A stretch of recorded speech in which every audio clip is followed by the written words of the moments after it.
Hi, I'm Steve, and welcome to Sights Less Seen, where I visit those maybe not so well-known places you may not find in the normal tourist guide. Hey, it's summer, and I'm in South Carolina. That means it's hot and humid, but it also means peaches. Did you know that South Carolina is the largest grower and seller of peaches in the United States? It's even bigger than Georgia, no matter what they say. Today, I'm at McLeod's Farm in McBee, South Carolina. McLeod's is one of the premier sellers of peaches in South Carolina, but they're also kind of unique because they also have an antique museum. So first, we're going to go see what they have in their store, and then we're going to come visit the museum. If you're traveling on I-95 in South Carolina, get off at exit 164 just outside of Florence.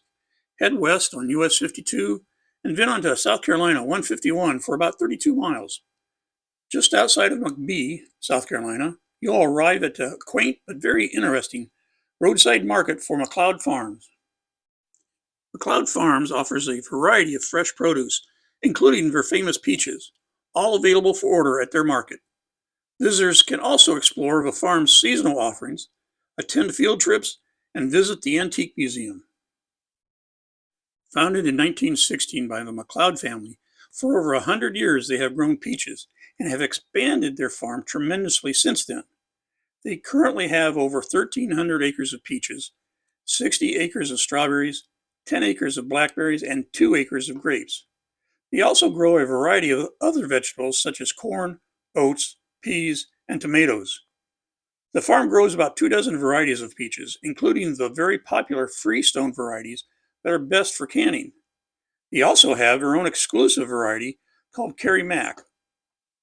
The farm is currently managed by fourth-generation farmer Kemp McLeod, who learned the operation from his father, Campbell. Kemp's son, Spencer, is also very involved with the farm. Thousands of people stop by the store every day in the summer to buy peaches and so much more. The store has a variety of fresh produce you'll need at the beach, such as cantaloupe, watermelon, and fresh berries, as well as homemade products like, you would expect, peach jam, peach salsa, and apple butter. They even make their own peach-based barbecue sauce. Oh, by the way, the best time to buy peaches is between mid-June to mid-August. Prices range from $12 to $25 for a half bushel, depending on the type of peach you want.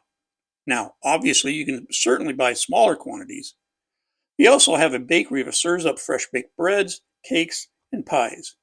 Custom arranged gift baskets filled with jarred products and bakery goods are also for sale. You can sample ciders and homemade baked goods, and the store also sells deluxe brand ice cream, made in Mooresville, North Carolina since 1924.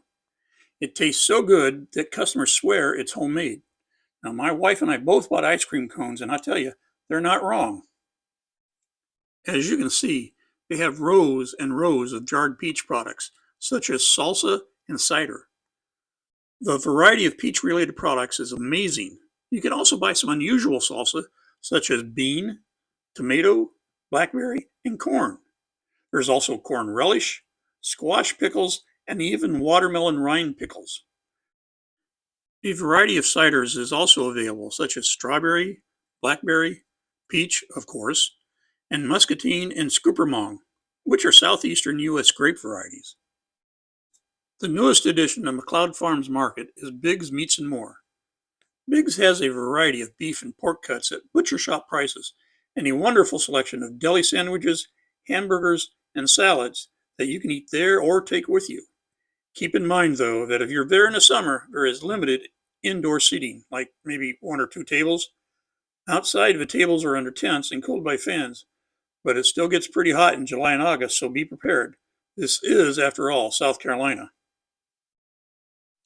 Once you've checked out the store and maybe ate at Biggs, make sure to visit the Antique Museum.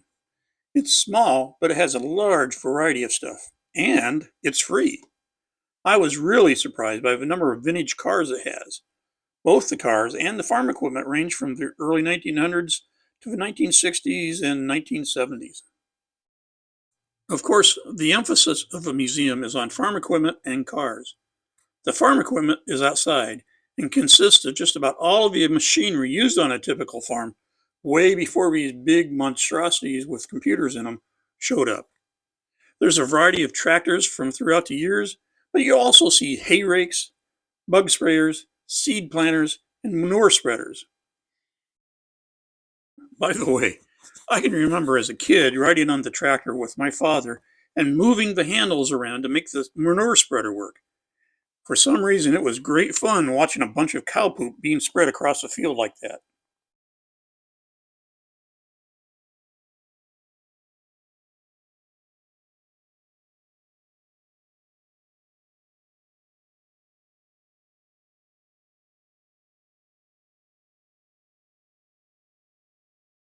Inside, you'll see a vast assortment of old items.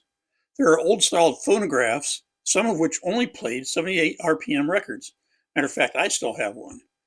There are radios, pianos, organs, and several old cash registers. They even have an assortment of vintage pop bottles and guns and swords.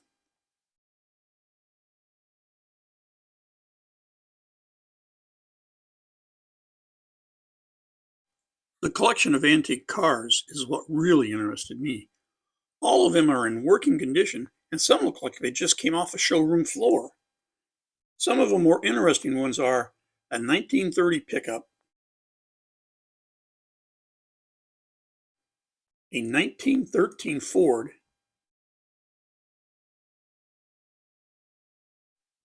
a 1930s produce truck, and a 1930s Chevy pickup, both of which I would love to take home. They just look so beautiful. I really like this 1951 Hudson also.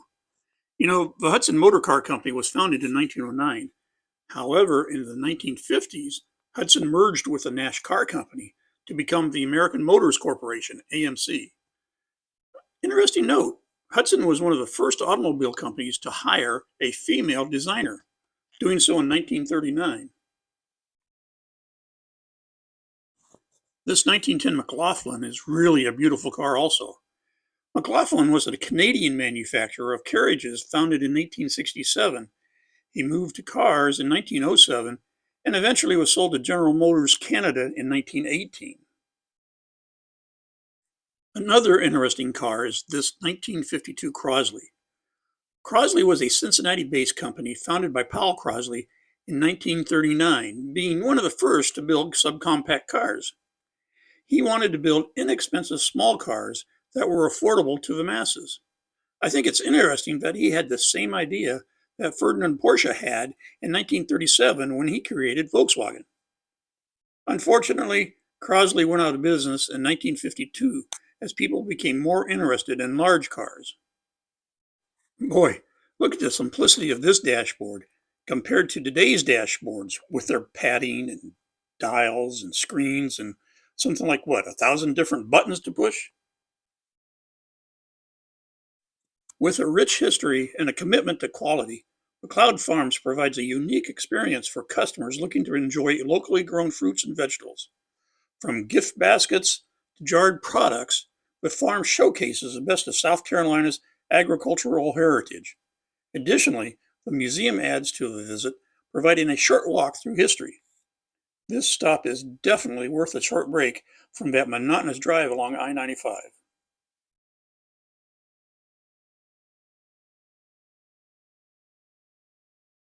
Well, I hope you enjoyed the visit to McLeod's Farm. This is Steve. I'll see you next time on Sights Less Seen.